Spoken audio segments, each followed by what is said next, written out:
कुछ समय पहले रूपावन जंगल में एक चिंकी चिड़िया अपनी माँ टुनटुनी और अपने पिता बंटी के साथ रहती थी। चिंकी के माता पिता उससे बहुत प्यार करते थे। एक दिन चिंकी की माँ बीमार पड़ जाती है और उसे अपनी बेटी की चिंता सताने लगती है। ऐसे ही एक रोज वह पेड़ पर बैठी अपनी बेटी के बारे में सोच रही होती है कि अचानक उसकी नजर पड़ोस में पड़ती है। टीना चिड़िया की सौतेली माँ उसे बहुत मार रही होती है और वह टीना चिड़िया बहुत जोर जोर से रो रही होती है और ये सब देखकर बहुत परेशान हो जाती है। टोनी अपनी बेटी की चिंता सताने लगती है। वो सोचती है, अगर मैं मर गई तो मेरी बेटी का क्या होगा, और अगर बंटी ने दूसरी शादी कर ली तो उसकी भी सौतेली माँ उसको बहुत मारेगी, उसके साथ बहुत बुरा व्यवहार करेगी।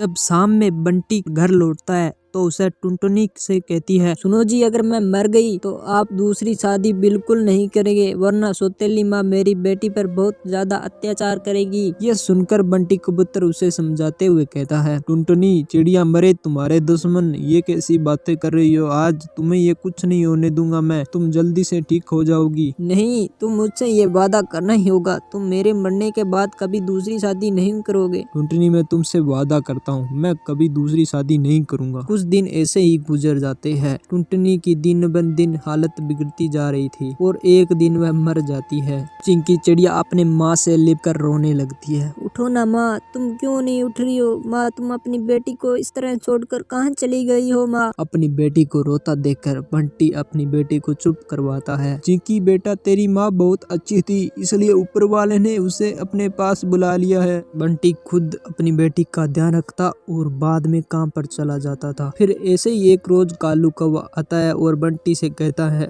बंटी यार, तुम कब तक भाभी के गम में इस तरह डूबे रहोगे? मेरी मानो तो तुम दूसरी शादी कर लो, चिंकी अभी बहुत छोटी है, इसे माँ की जरूरत है। कालू कौवा बहुत समझाता है। ना चाहते हुए बंटी कालू कौवे की बात मान लेता है और वह एक टोनी चिड़िया से शादी कर लेता है। टोनी चिड़िया शक्ल से बहुत भोली भाली थी, वास्तव में बहुत ही निर्दयी थी। टोनी चिड़िया बंटी के सामने चिंकी चिड़िया से बहुत प्यार करती, लेकिन उसके काम पर जाते ही चिंकी चिड़िया पर अत्याचार कर देती थी। एक दिन चिंकी चिड़िया से कहती है, महारानी, मेरे लिए जाकर भोजन बनाकर ला और फिर आकर मेरे पैर दबा। खबरदार अपने बाप से कुछ कहा तो मैं तेरी बोटी बोटी कर चील को खिला दूंगी और तेरे बाप को पता भी नहीं चलेगा। अपनी सौतेली माँ की बात सुनकर चिंकी चिड़िया बहुत ज्यादा डर जाती है और वह रसोड़े में जाकर रोने लगती है। माँ, ये देखो, सौतेली माँ मेरे साथ कैसा व्यवहार कर रही है, मुझे आपकी बहुत ज्यादा याद आ रही है। मम्मा, मैं अब कहाँ जाऊँ? अब मैं पिताजी से भी नहीं बता सकती। और फिर ऐसे ही कई रोज बीत जाते हैं और फिर एक रोज चिंकी चिड़िया की तबीयत कुछ खराब होती है और जब वह उसकी सौतेली माँ से टोनी चिड़िया उससे काम करने को कहती है तो वह मना कर देती है। आज मेरी तबीयत बहुत खराब है, इसलिए मैं घर का काम नहीं कर पाऊंगी, बहुत मुझे कमजोरी महसूस हो रही है, आज आप घर का काम कर लीजिए माँ। चिंकी चिड़िया की बात सुनकर टोनी चिड़िया को गुस्सा आ जाता है और गुस्से में उसको पीटने लग जाती है। उसी समय बंटी किसी काम से घर आ जाता है और वह ये देखकर गुस्से से आग बबूला हो जाता है और टोनी चिड़िया से कहता है, टोनी चिड़िया, मैंने तो अपनी बेटी के लिए तुमसे शादी की थी